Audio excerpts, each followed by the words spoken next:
Hello friend, welcome to my YouTube channel. आज हम लोग भारत की नदियों को हम लोग बहुत ही विस्तार से जानेंगे। तो चलिए शुरू करते हैं भारत की नदियाँ। ठीक है, तो इस वीडियो में क्या क्या सीखिएगा पहले वो मैं बता देता हूँ कि कोई भी नदी है वो कहाँ से निकलता है। जैसे सिंधु आपका मानसरोवर झील से निकलता है, कहाँ जाके गिरता है, जैसे अरब सागर में गिरता है। उसका सहायक नदी जो है वो कहाँ कहाँ मिलता है। जैसे मान लीजिए आपका जैसे गंगा नदी, तो गंगा नदी है उसमें सोन नदी आके यहाँ पर मिल रहा है, तो इस जगह का क्या नाम है, तो इस जगह का नाम है पटना, जो कि पटना में आके मिल रहा है। यानी अगल बगल वाले शहर को भी हम लोग जानेंगे। ठीक है, और साथ ही साथ जो भी बड़े बड़ी नदियाँ जो डैम है, जैसे आपका यहाँ पर है, तो यहाँ पर आपका भाकरनागल बांध डैम है, जो कि सबसे ऊंचा अगर बात करें गुरुत्वीय में तो सबसे ज़्यादा ऊंचा आपका भाकरनागल बांध है। लेकिन ऐसे अगर सबसे ज़्यादा ऊंचा बोला जाए तो आपका टिहरी डैम है, जो कि आपका भागीरथी नदी किनारे है। ये आपका कॉन्सेप्ट क्या है, तो ये जो है इस इलाके वाले जगह का ये है, ये आपका गंगा नदी का है, जो कि मैं बहुत ज़्यादा विस्तार से मैं बताया हूँ। गंगा को पूरा स्पष्ट रूप से शुरू से लेके अंत तक का गंगा के बारे में मैं बताया हूँ, जो कि आपको एग्ज़ाम में और साथ ही साथ सुनने में भी बहुत मज़ा आएगा। और साथ ही साथ मैंने इधर आपका उद्गम स्थल मुहाना भी आपको लिख दिया है, और जो जहाँ पर सहायक नदी आपका मिलता है वहाँ पर मैंने उसका नाम भी लिखा है। तो चलिए शुरू करते हैं बिना किसी देरी के। और सबसे पहले स्टार्ट करते हैं हम लोग शुरू से, ऊपर से। तो सबसे पहले ऊपर आपका है सिंधु नदी। कौन सा है? सिंधु नदी। तो सिंधु नदी जो है, सिंधु नदी ये आपका मानसरोवर झील से यहाँ आपका तिब्बत पड़ता है, और तिब्बत से में ही आपका मानसरोवर का झील है, यहीं से आपका निकलता है, जो कि लद्दाख होते हुए, देखिए लद्दाख, ये आपका लद्दाख वाला एरिया पड़ गया, जो कि केंद्र शासित प्रदेश है, और यहाँ से आपका पाकिस्तान होते हुए और आपका फिर आराम से अरब सागर में गिर जाता है। ये आपका लद्दाख वाले इलाका में पड़ता है। सिंधु नदी जो है वो आपका मानसरोवर झील से निकलता है। तो ये जो 6 नदियां हैं ना, वो हम लोग का एग्ज़ाम के लिए और ऐसे भी हम लोग को रियल लाइफ में जानना बहुत ज़्यादा ज़रूरी है। ठीक है, अब बात करें जाए कि क्यों ऐसा, भाई क्या है इस नदी में जो हम लोग को जानना बहुत ज़रूरी है। तो भारत और पाकिस्तान के बीच सिंधु समझौता हुआ है। कौन सा समझौता? सिंधु समझौता। उस समझौते में क्या कहा गया है कि ऊपर का 3 नदियाँ यानी सिंधु, और फिर आपका देखिए ये है हो गया आपका झेलम, ये आपका झेलम। देखिए कोई भी नदी को आप वीडियो देखते हैं तो आप क्या कीजिएगा, 4 टिक मार लीजिएगा, उत्तर दक्षिण पूर्व पश्चिम, और आप अपने से ड्रॉ करते हुए चलिएगा। जैसे मैंने सिंधु नदी बताया, तो सिंधु नदी देखिए आप किस तरीके से है, तो इस तरीके से आपको ड्रॉ करना है अपने कॉपी में। पूरा राइटिंग बैठा के नहीं करना है, आपको जैसे समझ में आता है वैसे कीजिएगा। आप इसको ड्रॉ कीजिएगा ना, तो आपको दिमाग में वो सेट होगा कि ये नदी जो है ऐसे है, फिर उसके नीचे ये नदी है, फिर उसके बगल में ये नदी है। तो इस तरीके से आपका होता है। आप कॉपी पेन लेके बैठिए ना और देखिए, साथ ही साथ ड्रॉ करते हुए चलिए, देखिए आपको कितना मजा आएगा। ठीक है, तो मैं बता रहा था कि सिंधु नदी, तो सिंधु देखिए यहाँ पर जो है वो 6 नदियाँ कौन कौन सा है? सिंधु, झेलम, चेनाब, रावी, व्यास, सतलज। यानी कि सिंधु, झेलम, चेनाब, रावी, व्यास, सतलज। सिंधु, झेलम, चेनाब, रावी, सतलज, व्यास, ये आपका 6 नदियां हैं। ठीक है, तो 6 नदियां जो है उसमें से 3 नदियां जो है उसमें सिंधु समझौता में क्या कहा गया है कि ऊपर का 3 नदियां सिंधु, झेलम, चेनाब, ये 3 नदियां देखिए ऐसे। अब फिर देखिए झेलम जो नदी है वो आपका चेनाब नदी में आके मिल रहा, और ये आपका जो चेनाब नदी है वो आपका जाके सिंधु नदी में मिल रहा। ठीक है, तो सिंधु, झेलम, चेनाब, ये चेनाब नदी को आप ड्रॉ कीजिएगा और झेलम नदी को भी ड्रॉ कीजिए, और आपका चेनाब नदी में झेलम नदी को मिला दीजिए। तो सिंधु, झेलम, चेनाब, ये ऊपर का 3 नदियां हैं, उसका 80% पाकिस्तान यूज़ करेगा और 20% हम लोग यूज़ करेंगे। ये तीनों नदियाँ का 80% पाकिस्तान यूज़ करेगा और 20% हम लोग यूज़ करेंगे। लेकिन जो आपका रावी, व्यास और सतलज, देखिए सतलज नदी यहाँ से निकल रहा है, व्यास देखिए व्यास छोटा वो आपका ऐसे करके इस तरीके से बना हुआ है, जो कि सतलज नदी में ही मिल जा रहा, और जो आपका रावी नदी है वो आपका चेनाब नदी में ही, ऊपर वाला नदी में मिल जा रहा। तो नीचे का 3 नदियाँ यानी रावी, व्यास और सतलज, ये तीनों नदियाँ का 80% हम लोग यूज़ करेंगे और 20% पाकिस्तान यूज़ करेगा। अब बोलिएगा कन्फ्यूज़न हो गया दोनों में, क्या हो गया? ठीक है, तो फिर से मैं बताता हूँ। ऊपर का सिंधु, झेलम, चेनाब, सिंधु, झेलम, चेनाब। इसका 80% कौन यूज़ करेगा? तो पाकिस्तान। सिंधु, झेलम, चेनाब 80% पाकिस्तान, 20% हम लोग। उसके बाद नीचे तो आपका रावी, सतलज, व्यास। रावी, सतलज, व्यास, इसका जो 80% है वो हम लोग यूज़ करेंगे और 20% उन लोग। ठीक है, ऊपर का 80% उन लोग और नीचे का 80% हम लोग। ठीक है, तो इस तरीके से आपको याद रखना है। तो इसीलिए हम लोग का 6 नदियाँ जो है वो इम्पॉर्टेंट है सिंधु समझौता के बारे में, जो कि 1960 में ये समझौता हुआ था। ठीक है, अब बात करते हैं कि कौन सी नदियाँ कहाँ से निकलती हैं, जो ये 6 नदियाँ हैं, और कहाँ पर जाके उसका मिलन होता है और कौन कौन से नदी में मिल जाता है। तो सबसे पहले हम लोग बात करते हैं सिंधु नदी के बारे में। ठीक है, सिंधु नदी जो है वो आपका मानसरोवर झील से निकलता है। तो यहाँ पर आपका हो जाता है मानसरोवर झील।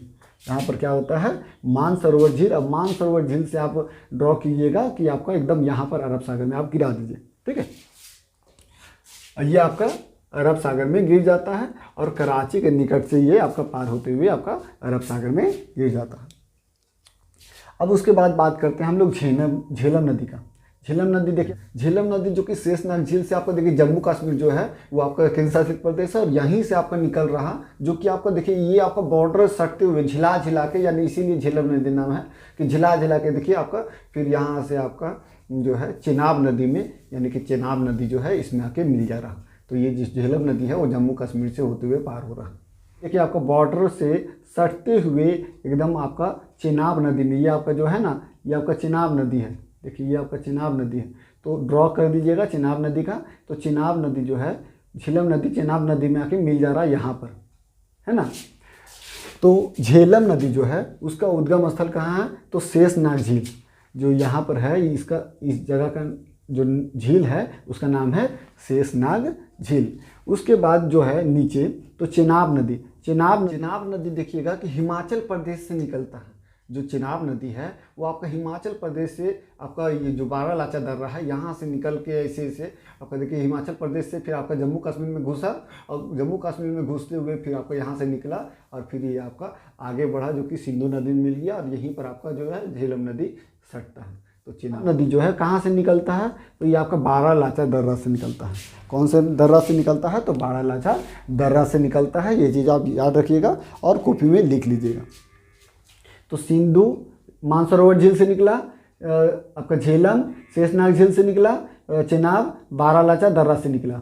ठीक है, फिर आपका रावी और व्यास। रावी और व्यास जो है यहाँ पर आपका एक दर्रा पड़ता है जिसका नाम है आपका व्यास नदी और रोहतांग दर्रा। ठीक है, यहाँ पर आपका बीच में एक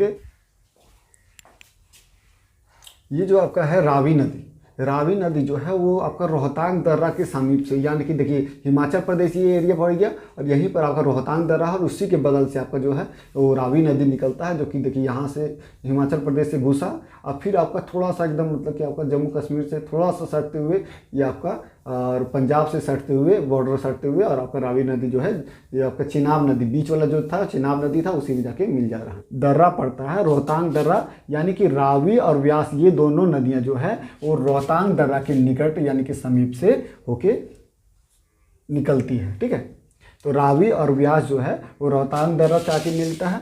और ये जो देखिए झेलम रावी ये चेनाब नदी में मिल जा रहा है। बीच में देखिए चेनाब नदी है और झेलम रावी चेनाब नदी में आके मिल जा रहा है। ठीक है, यानी कि जो आपका झेलम और रावी जो है वो जो है चेनाब नदी में आके मिल जा रहा है। ठीक है, अब उसके बाद बात करते हैं हम लोग व्यास का। व्यास नदी देखिए व्यास जो है वो छोटा सा ऐसे करके यहाँ से है, तो व्यास नदी जो है उसका उद्गम स्थल कहाँ पर है? तो ये आपका रोहतांग दर्रा के समीप में ही इसका उद्गम स्थल। मैंने बताया कि रोहतांग दर्रा यहाँ पर पड़ता है। ठीक है, रोहतांग दर्रा देखिए यहाँ पर पड़ा और उसके ऊपर में रावी नदी है और उसके नीचे में व्यास नदी है और यहाँ पर आपका मिल गया सतलज नदी में। अब सतलज नदी का बात करते हैं। तो सतलज नदी जो है वो आपका मानसरोवर झील से ही निकलता। यह है व्यास नदी। व्यास नदी का देखिएगा तो हिमाचल प्रदेश से आपका निकलता है रोहतांग दर्रा के समीप से। यहाँ पर आपका रावी नदी और आपका व्यास नदी दोनों निकल रहा और एकदम थोड़ा सा इस तरह पहाड़ बनाते हुए देखिए आपका फिर ये आपका पंजाब वाला इलाका में घुस जाता है। ठीक है, यानी कि पहाड़ ऐसे बना के और हिमाचल प्रदेश से निकल के पहाड़ बन के और पंजाब में घुस गया और सतलज नदी में आके मिल गया। ये आपका सतलज नदी है। मानसरोवर झील से 3 नदी निकलता है, एक सिंधु, एक सतलज और एक आपका ब्रह्मपुत्र। ठीक है, तो सतलज नदी जो है वो आपका मानसरोवर झील से होते हुए आपका सिंधु नदी में आके मिलता है और ये आपका अरब सागर में गिर जाता है। तो देखिए सतलज नदी जो है वो आपका मानसरोवर झील से निकला और सिंधु नदी में जाके मिल गया। ठीक है, और उस जो जगह का नाम है, यानी कि यहाँ पर जब मिल रहा तो इस जगह का क्या नाम है, तो इस जगह का नाम है मिठानकोट। क्या नाम है? मिठानकोट। ठीक है, तो इस जगह का नाम है आपका मिठानकोट। ठीक है, मिठानकोट के निकट आपका सतलज नदी जो है वो सिंधु नदी में आके सतलज नदी जो है सिंधु नदी में आके मिल जा रहा है। ये जो सतलज नदी है वो आपका देखिए मानसरोवर झील से यहाँ से आपका पार होते हुए आपका हिमाचल प्रदेश में घुसता है और हिमाचल प्रदेश में आपका जो सिपकिला दर्रा है उसी पास से गुजरता है और ये आपका हिमाचल प्रदेश से घुसते हुए पंजाब, देखिए पंजाब घुसते हुए और ये आपका पंजाब से सटते हुए फिर आपका जो सिंधु नदी है उसी में जाके मिल जा रहा है। ठीक है, ये हिमाचल प्रदेश जो हिमाचल प्रदेश से और पंजाब से घुसते हुए आपका मिल जा रहा है। ठीक है, यहाँ तक हो गया ऊपर का क्लियर। अब बात करते हैं उसके बाद कि सतलज नदी जो है इसमें एक डैम पाया जाता है यहाँ पर।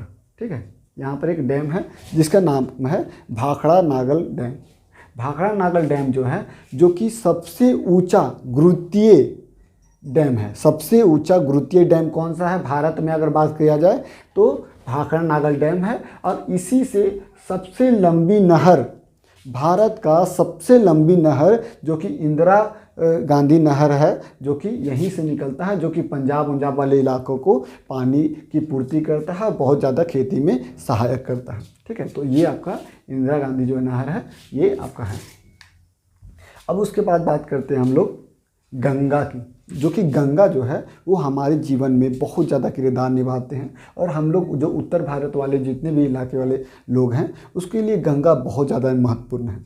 ठीक है, तो इसीलिए मैंने क्या किया है, गंगा को बहुत ज़्यादा विस्तार से मैंने इसको शुरू से पूरा एकदम शुरू से इसको डिटेल में मैंने समझाया है। ठीक है, तो याद रखिएगा कि जो गंगा है वो शुरू से गंगा उसका नाम नहीं है। गंगा जो है वो 2 नदियों से मिलकर बनता है, जिसका एक नदी है भागीरथी। कौन सा नदी है? ये आपका भागीरथी, जो कि ये नदी है। देखिए ये नदी यहाँ पर मिल रहा है और ये है आपका अलकनंदा। अलकनंदा देखिए बहुत सारा उसमें नदी मिलके अलकनंदा बनता है। ठीक है, तो ये आपका हो गया भागीरथी और ये हो गया आपका अलकनंदा। देखिए इसमें मैंने इसीलिए ड्रॉ किया है कि वहाँ पर ज़्यादा जगह नहीं था तो इस वाले इलाका को मैंने यहाँ पर फॉर्मेट बनाया है। तो ये अगर देखिएगा तो ये आपका भागीरथी है, भागीरथी और ये आपका अलकनंदा। ये दोनों जब मिलता है कहाँ पर? देवप्रयाग में। यहाँ कहाँ पर मिलता है? देवप्रयाग में। ठीक है, तो याद रखिएगा कि जब इसको मैं थोड़ा सा नीचे कर देता हूँ, एक सेकंड।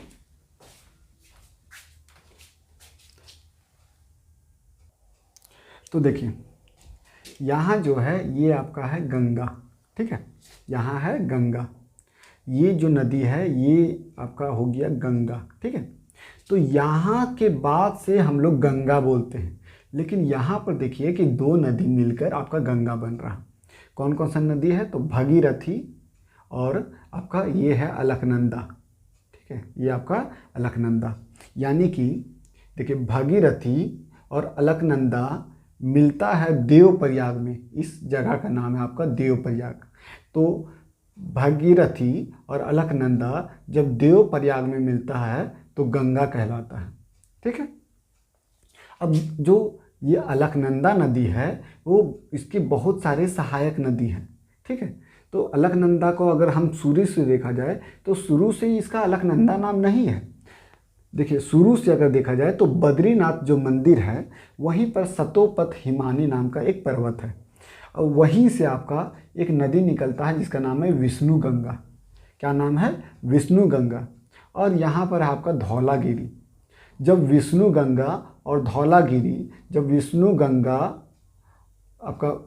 गंगा और धौलागिरी जब आपका विष्णु प्रयाग में मिलता है, का इस जगह का नाम है आपका विष्णु प्रयाग, यानी धौलागिरी और विष्णु गंगा जब आपका विष्णु प्रयाग में आके मिलता है तो ये कहलाता है आपका अलकनंदा।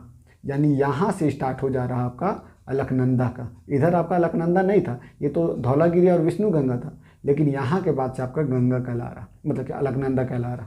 ठीक है। अब अलकनंदा में बहुत सारा सहायक नदी है और जो संगम है उसका अलग अलग नाम है जो कि एग्जाम में पूछा जाता है।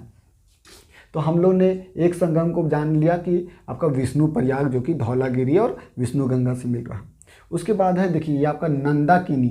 नंदाकिनी नाम का एक नदी है जो कि आपका अलकनंदा में मिलता है और कहाँ पर मिलता है, नंद प्रयाग में। यानी कि आपका नंदाकिनी और अलकनंदा, क्योंकि ये आपका अलकनंदा पूरा बह रहा था, तो ये आपका अलकनंदा और नंदाकिनी जब दोनों मिलता है कहाँ पर, नंद प्रयाग में यहाँ पर मिलता है। ये फिर आपका अलकनंदे पूरे बह रहा है। ठीक है, ये पूरी आपका अलकनंदा है। ये सभी सहायक नदी है जो कि नंदाकिनी कहाँ पर अलकनंदा में मिलता है, तो नंद प्रयाग में। कहाँ पर, नंद प्रयाग में। उसके अगर नीचे फिर अलकनंदा और बहती है तो अलकनंदा में आपका पिंडारी नदी, कौन सा नदी, पिंडारी नदी जो है वो अलकनंदा में मिलती है। कहाँ पर, कर्णप्रयाग में। तो यानी कि आपका पिंडारी नदी अलकनंदा में कहाँ पर मिल रहा, तो आपका कर्णप्रयाग में। उसके बाद अगर और नीचे अगर देखा जाए तो बहती है जब अलकनंदा तो एक और नदी मिलता है आपका केदारनाथ मंदिर जो है, वहाँ से आपका एक नदी आती है मंदाकिनी। कौन सा नदी आती है, मंदाकिनी। तो मंदाकिनी जो है अलकनंदा पे कहाँ पर मिलता है, तो रुद्रप्रयाग में। तो यानी कि मंदाकिनी जब अलकनंदा में मिलता है कहाँ पर, रुद्रप्रयाग में।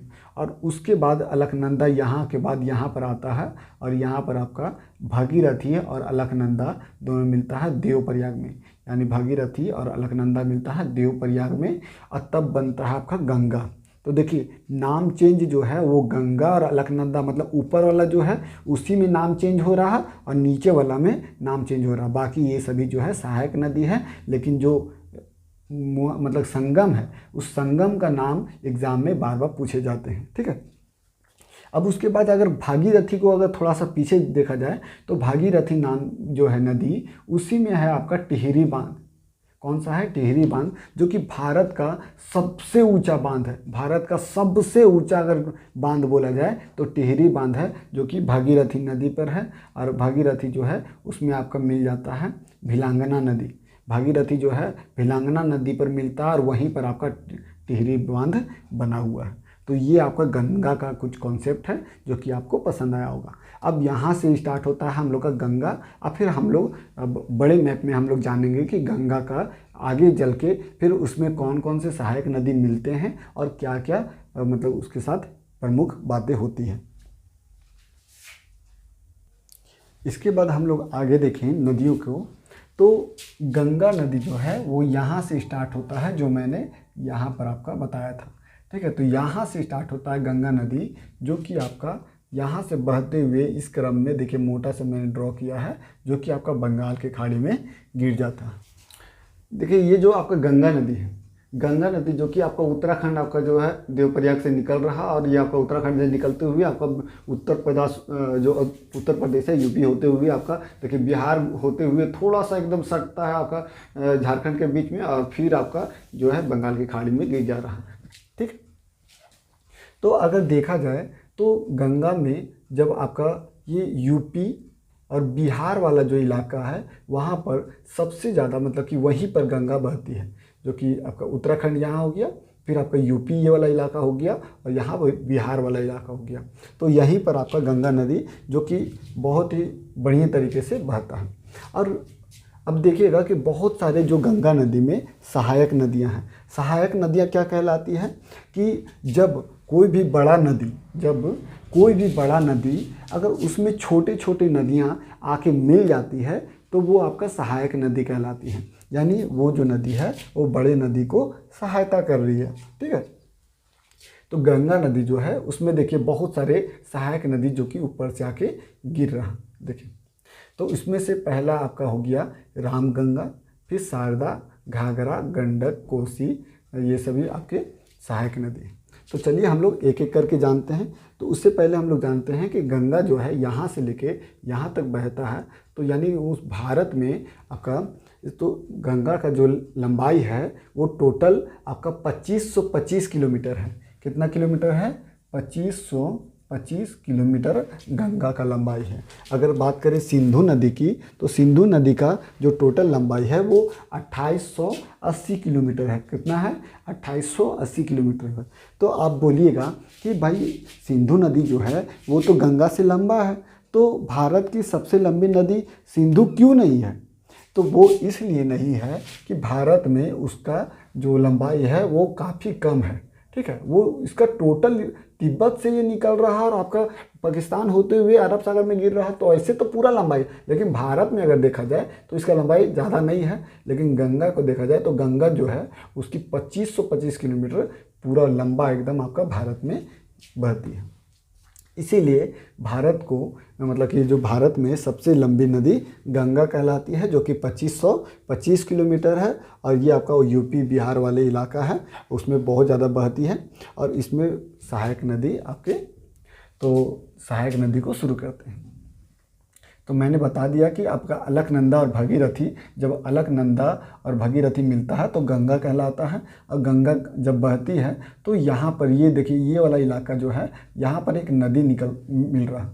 आप ड्रॉ कीजिएगा साथ ही साथ, एक नदी रामगंगा नाम की एक नदी आके यहाँ पर बह रही है। रामगंगा जो है यहाँ पर आपका कन्नौज वाला इलाका पड़ता है। कौन सा है? कन्नौज। ठीक है, ये आपका कन्नौज जो है वो यही इलाका है जहाँ पर आपको याद होगा कि मैंने हिस्ट्री में बताया है कि शेर शाह सूरी और हुमायूं के बीच में बिलग्राम या कन्नौज का युद्ध होता है, यानी कि ये यही कन्नौज का बात किया जा रहा है। ठीक है, और वही आपका कन्नौज में आके आपका रामगंगा नाम का नदी जो है वो भारत में आके मिल रहा। उसके बाद अगर देखा जाए तो रामगंगा सिर्फ एक नहीं है। देखिए ये भी जो नदी है छोटा सा, ये आपका देखिए मैं रेड से कर देता हूँ, ड्रॉ कर लीजिएगा। तो इसका भी नाम राम ही गंगा है, लेकिन ये आपका पश्चिमी रामगंगा है, नहीं ये आपका पूर्वी रामगंगा है। ये आपका क्या है? पूर्वी रामगंगा है, छोटा सा नदी है, आप याद रखिएगा। तो ये जो पूर्वी रामगंगा है वो काली नदी की सहायक नदी है। ये जो नदियाँ हैं वो आपका काली नदी है।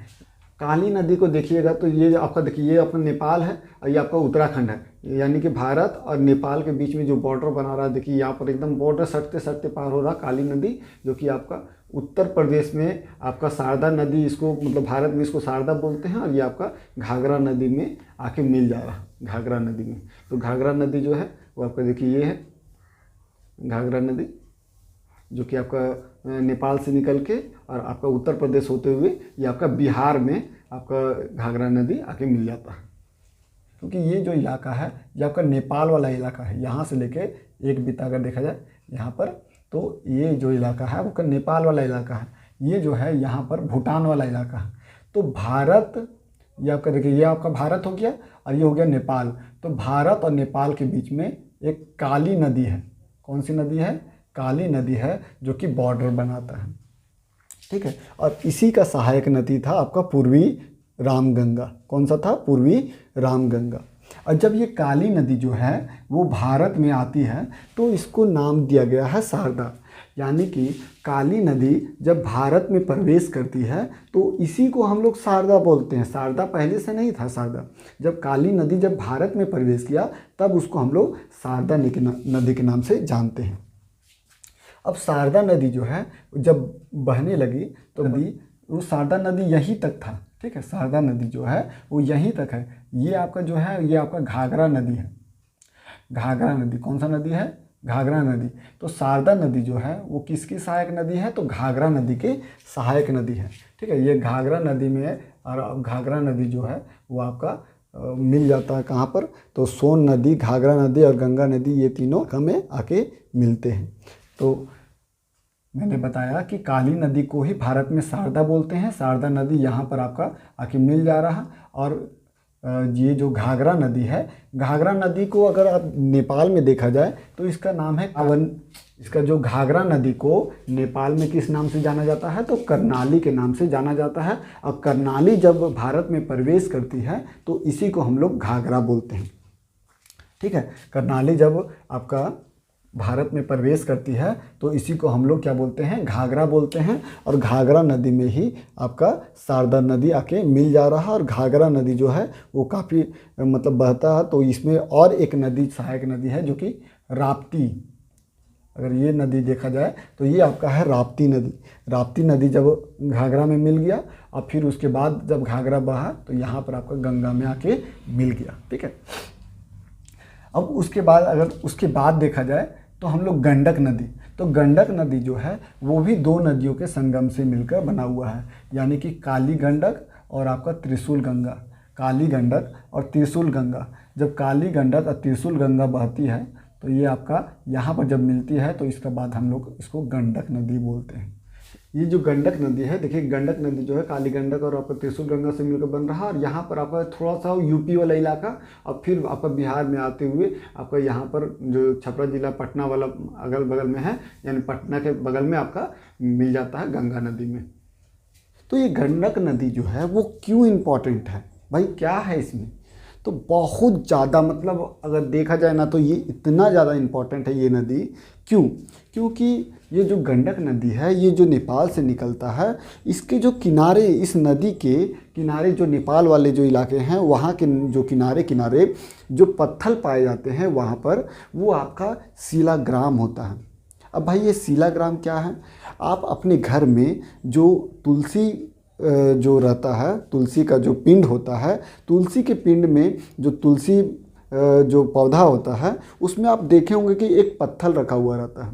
वो पत्थर जो है वो शिलाग्राम रहता है। ऐसे नॉर्मल घर में तो कोई भी पत्थर रख देते हैं, उतना उनको नहीं पता होगा, लेकिन जो मतलब समझदार हैं, जो जानते हैं इस चीज़ को, वो शिलाग्राम रखते हैं। वो शिलाग्राम जो है वो नेपाल में आपका पाया जाता है, जो कि गंडक नदी के किनारे पाया जाता है।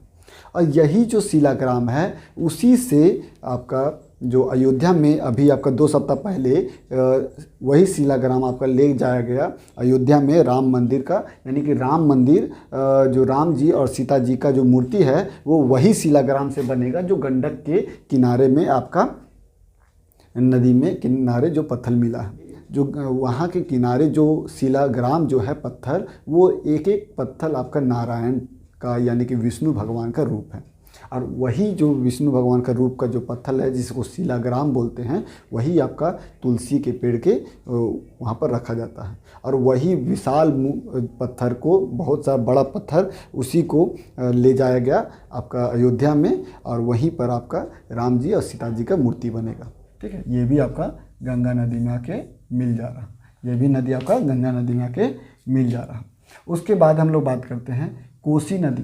कोसी नदी जो कि बहुत ज़्यादा एग्ज़ाम में पूछे जाने वाली नदियां हैं, क्योंकि ये जो नदी है वो बिहार में सबसे ज़्यादा बाढ़ लाने वाली नदी है। ये इतना ज़्यादा मार्ग बदलता है कि कहना नहीं। तो सबसे ज़्यादा मार्ग बदलने वाली जो नदियां हैं वो आपका कोसी नदी कहलाता है, जो कि आपका बिहार से आपका जो क्या बोलते हैं नेपाल से बहते हुए आपका बिहार में प्रवेश करता है। और बहुत ज़्यादा मार्ग बदलने के कारण इसमें बाढ़ बहुत ज़्यादा बिहार में आते हैं, जो कि ये आपका कोसी नदी जो है गंगा नदी में आके मिल जा रहा है। लेकिन कोसी जो नदी है वो आपका 2 नदियों से मिलकर बन रहा है, एक अरुण और एक तरुण।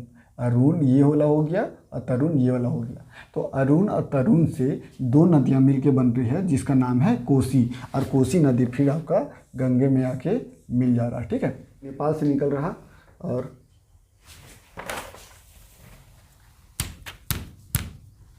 ये जो कोसी नदी है ये आपका नेपाल से निकल रहा, और नेपाल से निकलते हुए आपका बिहार में जाके घुस रहा, और वहाँ पर मिल जाता है गंगा नदी में, गंगा में आके मिल जा रहा। अब उसके बाद ये हो गया उत्तर में, यानी उत्तर से यानी हिमालय से गिरकर आपका गंगा नदी की सहायक नदी। ठीक है, अब अगर थोड़ा सा नीचे से देखा जाए तो ये तो हो गया गंगा। मैंने इसको ड्रॉ कर देता हूँ ताकि आपको पता चले, क्योंकि नदी जो है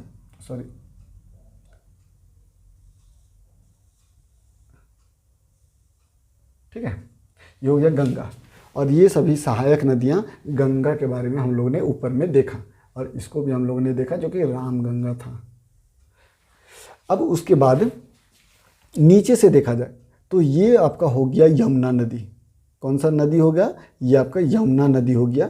यमुना नदी जो कि आपका जो यमुना जो है वो आपका, देखिए यमुना जो है वो उत्तराखंड से निकलता है, जो कि आपका उत्तराखंड यमुनोत्री से निकलता है, और ये आपका उत्तर प्रदेश से ही आपका घूम घूम के और आपका एकदम देखिए यमुना एकदम सटले सटले आपका जो कि उत्तर प्रदेश में आपका प्रयागराज में मिल जा रहा।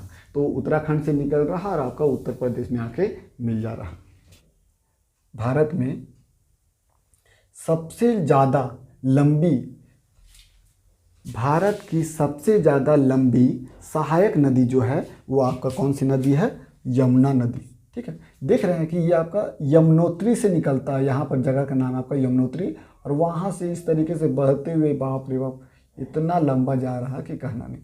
ठीक है, और ये आपका यहाँ पर आके मिल जा रहा। ठीक है, इस इलाका को क्या बोलते हैं? तो इस इलाका को बोलते हैं आपका प्रयागराज। ठीक है, यानी कि यमुना यमुनोत्री से निकलता है, गंगा में मिलता है, और कहाँ पर मिलता है? गंगा में आपका यमुना, तो प्रयागराज में मिलता है, यानी कि इस इलाका का नाम है प्रयागराज। ठीक है, आप ड्रॉ कर लिए होंगे, मुझे पता है।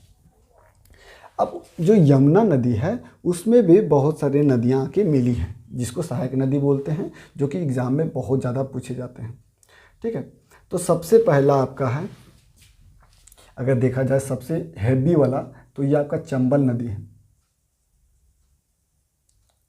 ये आपका चंबल नदी जो है, चंबल नदी जो है, देखिए यहाँ से आपका मध्य प्रदेश से निकल रहा है, ये आपका ऐसे ऐसे करके यहाँ पर बह रहा है, जो कि आपका यमुना नदी में आपका यहाँ पर इटावा के पास यमुना नदी में आके मिल जा रहा है, जो कि चंबल नदी है मध्य प्रदेश और राजस्थान में होते हुए और बॉर्डर सटते सटते ये आपका मिल जाता है इटावा के पास चंबल नदी। वो आपका सबसे मतलब कि आपका यमुना का सबसे प्रमुख में अगर देखा जाए तो चंबल नदी, जो कि यमुना नदी का सहायक नदी है।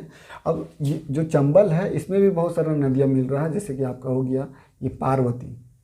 ये कौन सा नदी हो गया? पार्वती। राजस्थान में चंबल नदी में आके मिल जाता है। उसके बाद अगर देखा जाए तो ये हो गया आपका सिंध, मतलब सॉरी काली सिंध नदी। ये हो गया काली सिंध, यानी पार्वती, काली सिंध, और ये हो गया बनास नदी। ये हो गया कौन सा नदी? बनास नदी। यानी चंबल नदी में 3 नदियाँ मिल रहा है, तो आपका पार्वती, काली सिंध और बनास नदी। ठीक है, एक नदी यहाँ पर छूट रहा है जिसके बोलते हैं आपका, ये जो नदियाँ हैं बहुत छोटा, जो कि आपका यमुना नदी का सहायक नदी है, इसको बोलते हैं आपका बाणगंगा। इसको क्या बोलते हैं? बाणगंगा।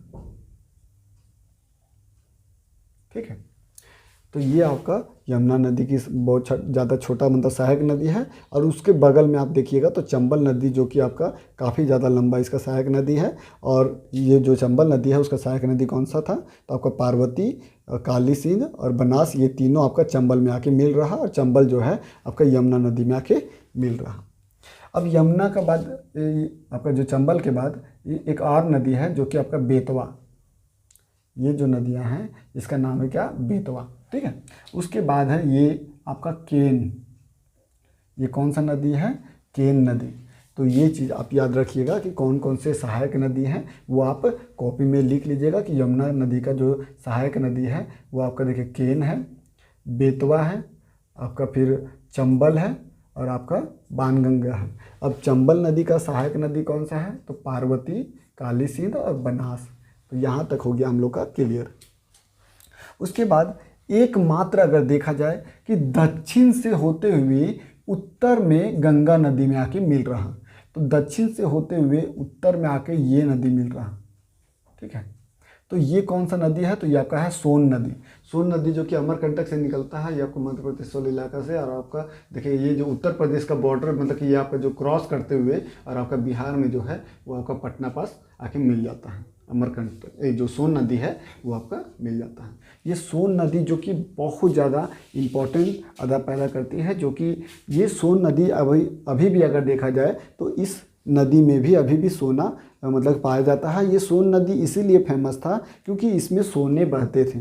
ठीक है, पहले की जो प्राचीन समय में इसमें बहुत ज़्यादा सोने बहते थे। और अभी भी अगर देखा जाए तो यूट्यूब में आप वीडियो देख सकते हैं कि सोन नदी में बहुत सारे मतलब कि छानने वाले से उसको छान कर और थोड़ा थोड़ा कण टाइप से सोना निकलता है। अभी भी काफ़ी लोग मेहनत करते हैं इसके लिए। तो यही नदी में आपका सोन नदी में ही आपका वो छान के और सोना पाया जाता है। ठीक है, लेकिन बहुत कम मात्रा में निकलता है, कभी निकला कभी नहीं निकला, बहुत ज़्यादा मेहनत ही करते हैं तब जाके हो पाता। तो ये आपका सोन नदी जो है ये एकमात्र ऐसा नदी है जो कि दक्षिण से होते हुए उत्तर में आके गंगा नदी में मिल रहा है। क्योंकि अगर देखा जाए गंगा नदी का सहायक नदी तो ऊपर में बहुत सारा है जो ऊपर से गिर रहा है, लेकिन दक्षिण से ऊपर में आपका उत्तर में कौन जा रहा है, तो ये आपका सोन नदी है। तो सोन नदी जो है वो कहाँ से निकलता है, तो ये आपका है अमरकंटक। अमरकंटक की पहाड़ी से 3 नदियां निकलती हैं। अमरकंटक जो है तो देखिए मैं यहाँ पर आपको दिखा देता हूँ सोन नदी। तो सोन नदी जो है उस अमरकंटक से निकलता है। देखिए अमरकंटक से 3 नदी निकल रहा, नर्मदा, महानदी और सोन नदी। तो देखिए आपका नर्मदा आप ड्रॉ कर लीजिए फटाफट। फिर आपका ये सोन मैंने बताया और ये हो गया आपका महानदी।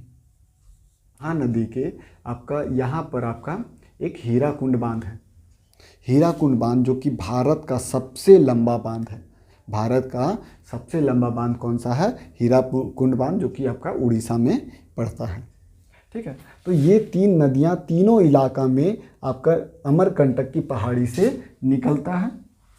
ठीक है, तो सोन नदी जो है वो आपका गंगा में आके मिल जाता है, जो कि पटना से पहले थोड़ा सा पहले आपका आके मिल जाता है। और यहीं पर आपका पटना वाला इलाका आसपास में पड़ता है। तो सोन नदी और गंडक नदी मतलब आपका जो है गंडक इधर घाघरा हो गया, तो सोन, गंडक और आपका गंगा नदी ये सभी पटने वाले इलाका में आके मिलते हैं।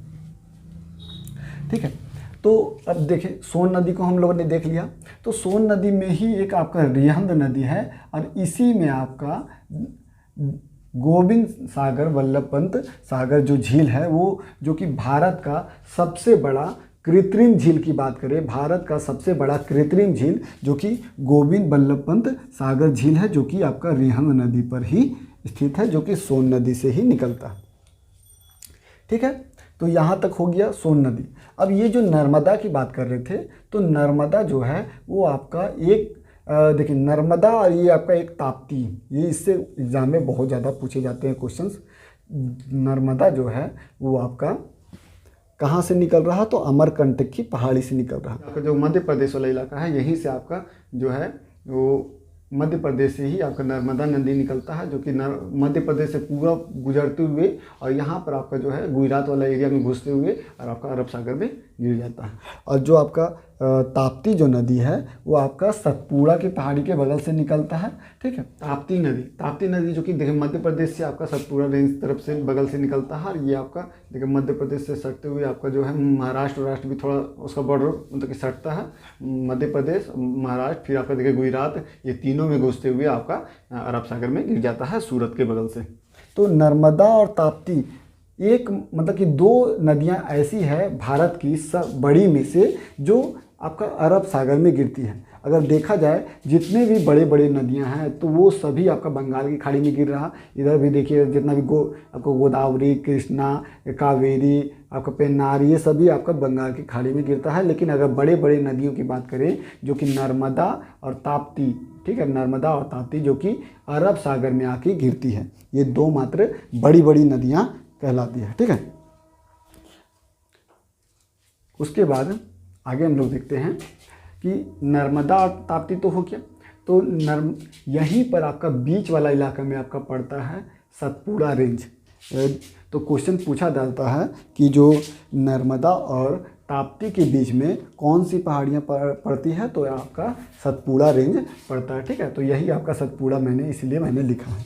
ठीक है, जो ताप्ती नदी है वो आपका खंबात की खाड़ी में आके गिरती है, यानी कि ये वाला जो इलाका है, ये वाला इलाका ये आपका खंबात की खाड़ी कहलाता है। ठीक है, तो ये आपका नर्मदा और ताप्ती हो गया।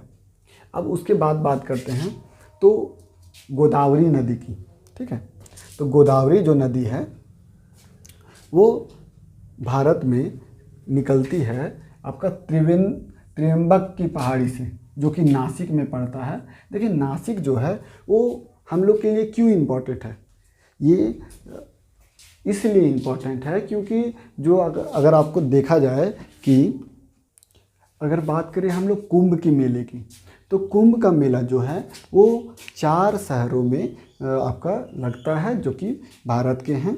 तो पहला आपका है नासिक, दूसरा है आपका उज्जैन, और तीसरा है आपका प्रयागराज, और चौथा आपका पड़ जाता है आपका हरिद्वार। ठीक है, तो उज्जैन, नासिक, प्रयागराज और हरिद्वार, ये 4 जगह है जहाँ पर आपका कुंभ का मेला लगता है। और यही नासिक के बगल से ही आपका ये जो है गोदावरी नदी निकलता है, जो कि इसीलिए आपका गोदावरी नदी इम्पोर्टेंट है।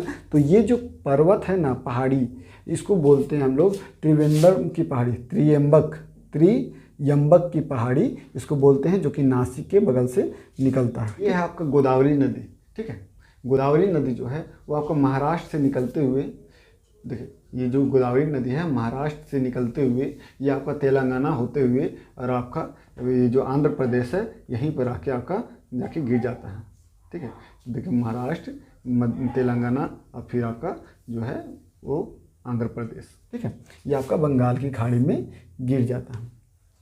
ये आपका खंबात की खाड़ी में गिर रहा था ताप्ती, और आपका गोदावरी जो है बंगाल की खाड़ी में गिर जा रहा है। गोदावरी नदी को हम लोग वृद्ध गंगा या बूढ़ी गंगा भी बोलते हैं। जिस तरीके से उत्तर भारत में हम लोग गंगा को अपना गंगा माँ समझते हैं और बहुत ज़्यादा उनसे मतलब कि हम लोग का लगाव है, उसी तरीके से दक्षिण भारत में अगर बात करें तो गोदावरी नदी जो है वो उसी तरीके से लगाव है जिस तरीके से उत्तर भारत में आपका गंगा से लगाव है।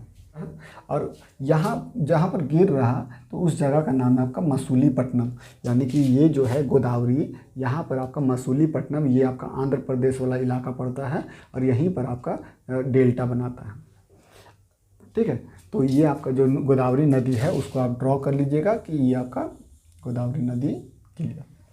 तो डेल्टा की बात करें तो डेल्टा जो है वो जितना भी आपका भारत में अगर बंगाल की खाड़ी में गिरता है तो वो सभी नदियाँ डेल्टा बनाती है, यानी कि महानदी भी है वो भी आपका डेल्टा बनाता है। आपका जो गोदावरी नदी है वो भी डेल्टा बनाते हैं, और कृष्णा भी है। आपका जितना भी बंगाल की खाड़ी में यानी ये साइड में गिरता है तो वो सभी आपके डेल्टा बनाते हैं। अगर बात करें सबसे बड़े डेल्टा की तो भारत में जो पूरा विश्व का सबसे बड़ा डेल्टा अगर बात करें तो सुंदरवन का डेल्टा है, जो कि आपका कौन कौन से नदियाँ जो है सुंदरवन डेल्टा बनाते हैं। तो ये आपका जो है गंगा नदी जब आपका बंगाल की खाड़ी मतलब बांग्लादेश में जाता है तो बांग्लादेश में जाने पर क्या होता है, डेल्टा आखिर बनता कैसे है वो जानिए। कि बहुत सारे मिट्टियाँ, जब नदियाँ बहुत सारे मिट्टी उट्टी लेकर आते हैं तो एक समय ऐसा आता है लास्ट पोजीशन में कि इतना ज़्यादा मिट्टी जमा हो जाता है कि वो प्रेशर से वो नदी नहीं आ पाता है, जिस कारण से वो मिट्टी के कारण पानी रोक देता है और पानी बिखर जाता है, और बिखरे बिखरे हुए भाग को और मिट्टी जमे हुए भाग को डेल्टा बोलते हैं। जो कि यहाँ पर आपका दिख रहे हैं इतना सारा नदी का एक मिट्टी और पानी सब यहाँ पर आके जमा होगा तो यहाँ बहुत सारा मिट्टी हो जाएगा और पानी बिखर जाता है यहाँ से, और जिस कारण से यहाँ डेल्टा बनता है। यही आपका सुंदरवन डेल्टा है। बात किया जाए कि सुंदरवन डेल्टा जो है वो क्यों नाम पड़ा, तो यहाँ एक सुंदरी नाम का मैंग्रोव वन पाया जाता है। ठीक है, सुंदरी नाम का मैंग्रोव वन पाया जाता है, जिस कारण से उसी का नाम पे रखा गया है सुंदरवन डेल्टा। तो हम लोग बात कर रहे थे गोदावरी नदी की।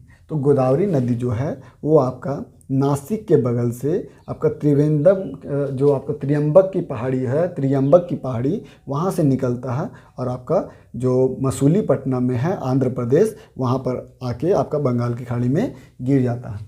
इसमें बहुत सारे सहायक नदियाँ हैं जो कि आपका है, देखिए दूधना, पूर्णा, दूधना, ये दूधना हो गया, ये पूर्णा हो गया, ये दोनों आपके गोदावरी नदी के सहायक नदी है। और 3 और नदियाँ याद रखिएगा कि पेनगंगा, वर्धा और वेनगंगा। पेनगंगा, वर्धा और वेनगंगा ये तीनों जो है आपके गोदावरी नदी के सहायक नदी हैं। ठीक है, तो ये चीज़ आप याद रखिएगा ज़रूर। अब उसके बाद हम लोग बात करते हैं कि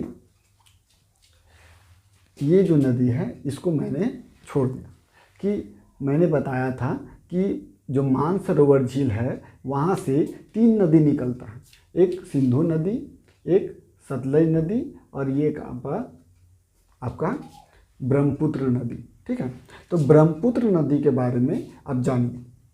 ये जो ब्रह्मपुत्र नदी है जो कि आपका देखिएगा कि तिब्बत वाला एरिया से पड़ता है और यहाँ पर आपका जो अरुणाचल प्रदेश है, देखिए यहाँ पर आपका अरुणाचल प्रदेश है, यहाँ से घुसता है फिर असम में घुसता है। देखिए ये आपका असम वाला इलाका है, यहाँ पूरा असम वाला इलाका पूरा असम में बहते हुए और ये आपका बांग्लादेश में घुसते हुए और बंगाल खाड़ी में गिर जाता है।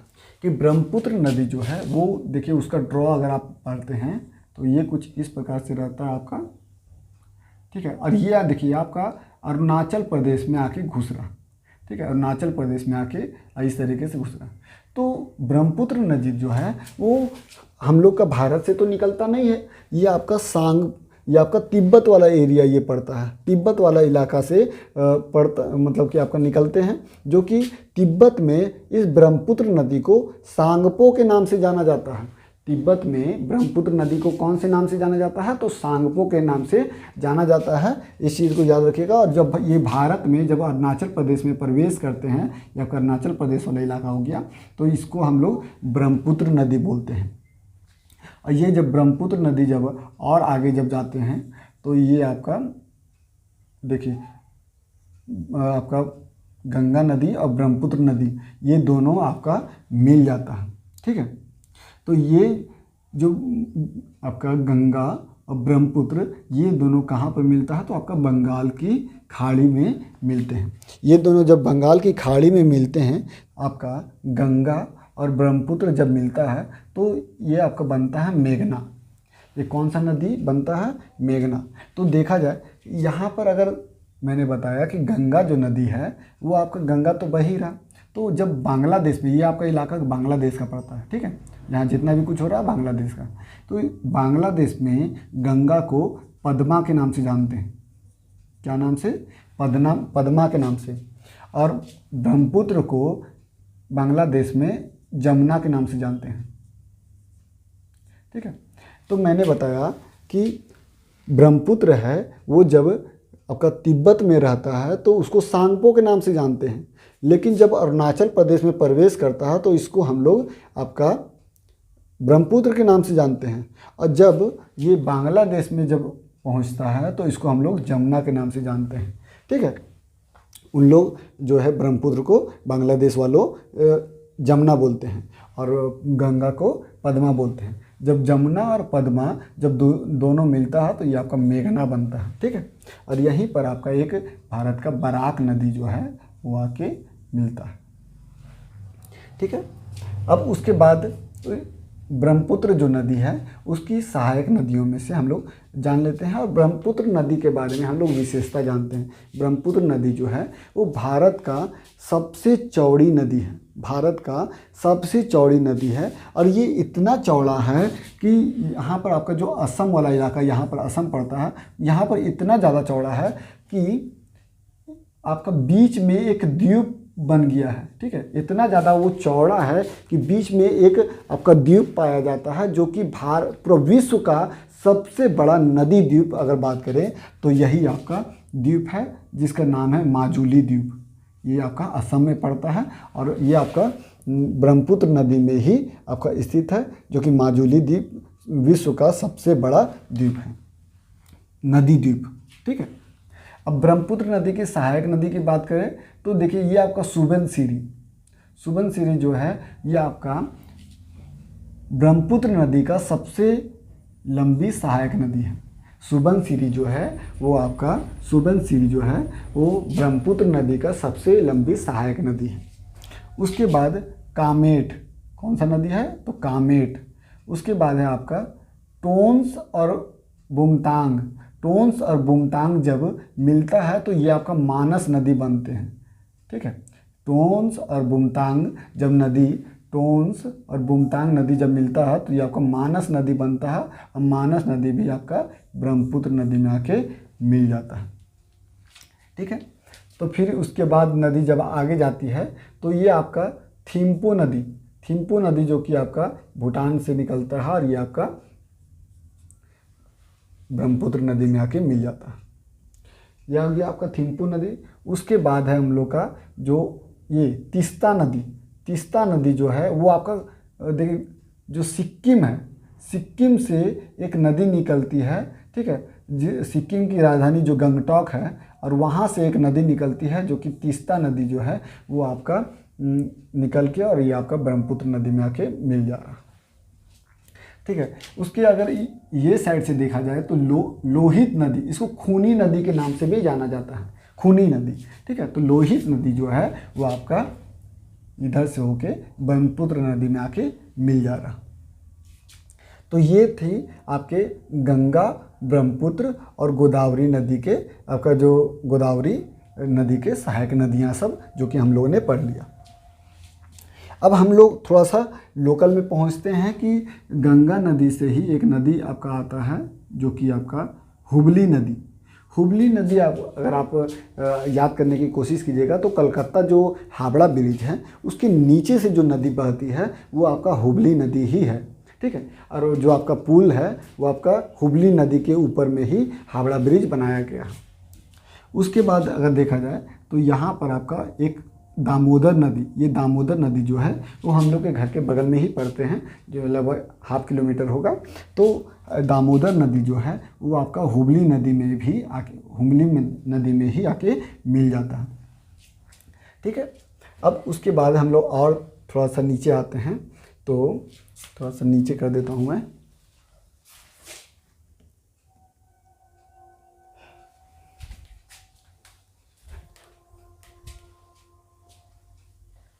फिर उसको देखिए ये जो नदियां हैं, अब फिर मैं एक बार और इसको मैं और रिवाइज करवा दूंगा जिससे कि आपको पूरा कॉन्सेप्ट क्लियर हो जाएगा, ठीक है।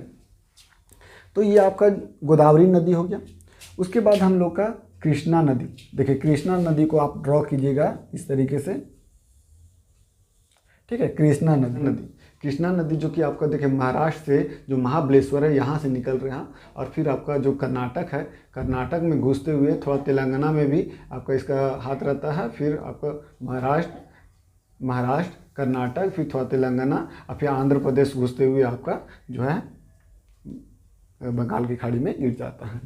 तो कृष्णा नदी जो है वो आपका निकलता है महाबलेश्वर से।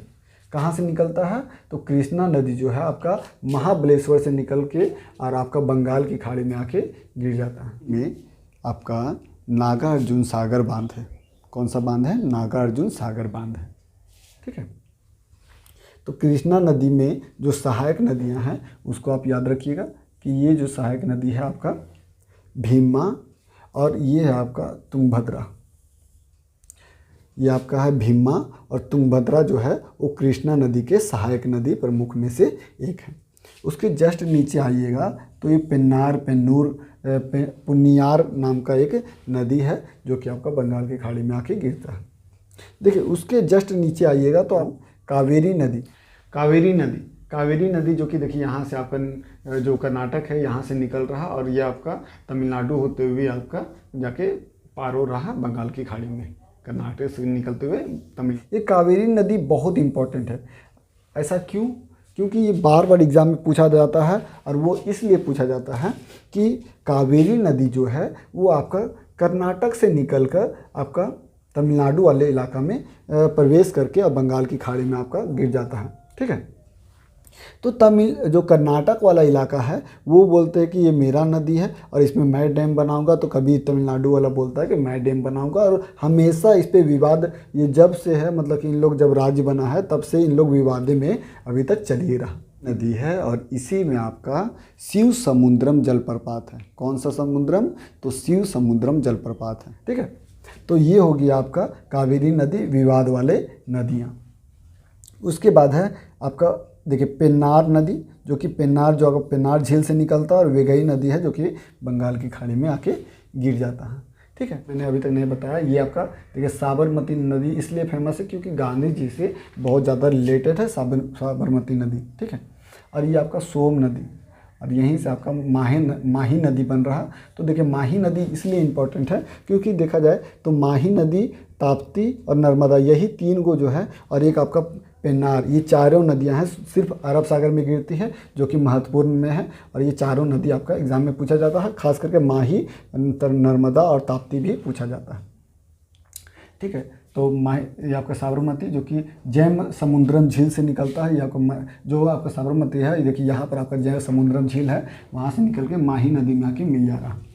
उसके बाद लूनी नदी की बात करें, देखिएगा ये लूनी नदी जो है, लूनी नदी आपका राजस्थान में ही सिर्फ बहती है। और लूनी नदी जो कि अरावली पर्वत से निकलते हुए आपका पूरा राजस्थान में बहते हुए कच्छ के रण में जाके, देखिए कच्छ रण जो है ये आपका गुजरात वाले एरिया पड़ता है, यहीं पर आके लुप्त हो जाती है। तो लूनी नदी बहुत ज़्यादा इंपॉर्टेंट है क्योंकि लूनी नदी जो है वो भारत का मतलब कि ये जो अरावली पर्वत से निकलता है, ये लूनी नदी जो है वो अरावली पर्वत से निकलता है। और अरावली पर्वत जो कि पूरा विश्व का सबसे प्राचीन पर्वत है। अगर देखा जाए तो जैसे मान लीजिए कोई भी घर बनता है मिट्टी का, तो नया नया मिट्टी का घर बनता है तो मजबूत रहता है, लेकिन अगर पुराना होने पर क्या होता है कि मिट्टी जो है झड़ने लगती है, गिरने लगती है। वही हाल हुआ है अरावली पर्वत का। ये इतना हजारों करोड़ों साल पुराना है कि उसका जो मिट्टी है वो अपने आप गिरने लगा, इतना ज़्यादा पुराना हो गया है। सोचिए पहाड़ ही मतलब झरझर करके गिर रहा। तो यहीं से आपका लूनी नदी निकल रही है। और लूनी नदी क्यों इम्पोर्टेंट है, देखिए ये ना तो नदी में मिल रहा, ना अरब सागर में मिल रहा, ना कहीं मिलता। ये नदी लुप्त हो जाता है। लुप्त कहाँ हो जाता है, तो ये आपका कच्छ के रण वाला इलाका है, यहाँ दलदली इलाका पड़ता है और यहाँ पर आपका नदी जाके लुप्त हो जाता। फिर उसके बाद पता ही नहीं चलेगा कि नदी आखिर गया कहाँ। ठीक है, तो ये इसीलिए ये खास है। और ये जो नदी है, और यहाँ पर जो कच्छ का रण है, यहाँ पर आपका बहुत ज़्यादा नमक पाया जाता है। और यहाँ पर भेड़ भी, भेड़ बोल रहा हूँ, गधा बहुत ज़्यादा पाया जाता है क्योंकि जो नमक का कारोबार है वो ढोने होने का, वो आपका भेड़ मतलब कि गधा बहुत ज़्यादा यूज करते हैं उसको। ठीक है, तो ये हो गया आपका लूनी नदी का। ठीक है, अब उसके बाद है लूनी नदी जो कि सांभर झील से निकलता है। ठीक है, ये आपका सांभर झील हो गया, यहाँ से निकल के आपका कच्छ के रण में आपके लुप्त हो जाता है। दामोदर नदी की बात करें तो ये जो मैंने बताया था कि मेरे घर के इलाके वाले पड़ते हैं, यहाँ पर आपका ये वाला इलाका आपका जो है वो आपका छोटा नागपुर का पठार पड़ता है। छोटा नागपुर का पठार जो कि आपका पूरा झारखंड बसा हुआ है। और ये आपका हुबली नदी में आके मिल जाता है। हुबली मैंने बताया जो कलकत्ता में हावड़ा ब्रिज है उसी में आपके मिल जाता है। ठीक है, जो कि फुल्का के निकट, इस जगह का नाम क्या है, फुल्का। फिर उसके बाद है गंडक। तो गंडक जो नदी है वो आपका, गंडक जो नदी है, ये गंडक नदी, ये आपका ये गंडक नदी है जो कि धौलीगिरी पर्वत से निकलता है। ये धौलीगिरी पर्वत से निकल के आपका गंगा में आके मिल जाता है। और गंगा में आके मिलने पर ये आपका पटना वाले इलाका में आके मिल जाता है। ठीक है, पटना के निकट। उसके बाद कावेरी जो है, तो कावेरी की बात करें तो ये ब्रह्मगिरी पहाड़ी से निकलता है। ब्रह्मगिरी पहाड़ी से निकलते हैं जो कि आपका बंगाल की खाड़ी में आके गिर जाता है। इस जगह का नाम क्या है, तो देखिए इस जगह का नाम आपका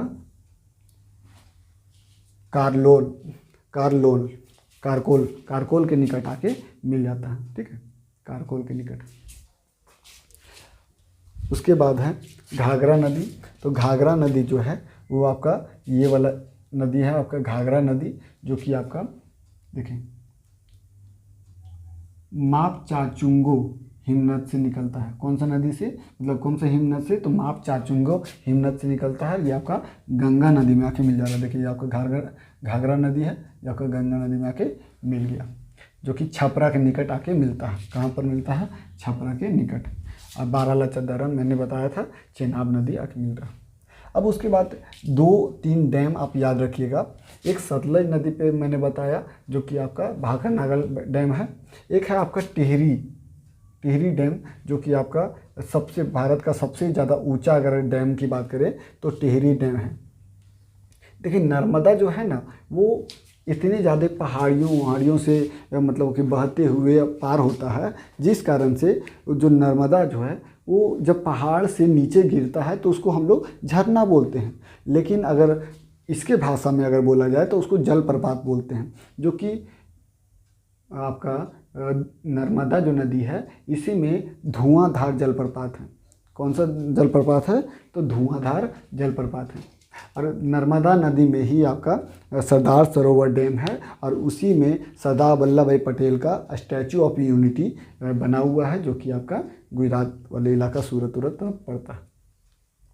तो यहाँ तक हो गया आपका नदी आपका पूरा क्लियर, और उम्मीद है कि आप ड्रॉ भी किए होंगे साथ ही साथ, तो आपको बहुत मज़ा आया होगा और पूरा कॉन्सेप्ट क्लियर है। इससे ज़्यादा नदी के बारे में आपको कहीं भी पूछा नहीं जाएगा और कहीं ना बताया जाएगा। तो मिलते हैं नेक्स्ट वीडियो में, धन्यवाद, और चैनल को सब्सक्राइब कर लीजिएगा।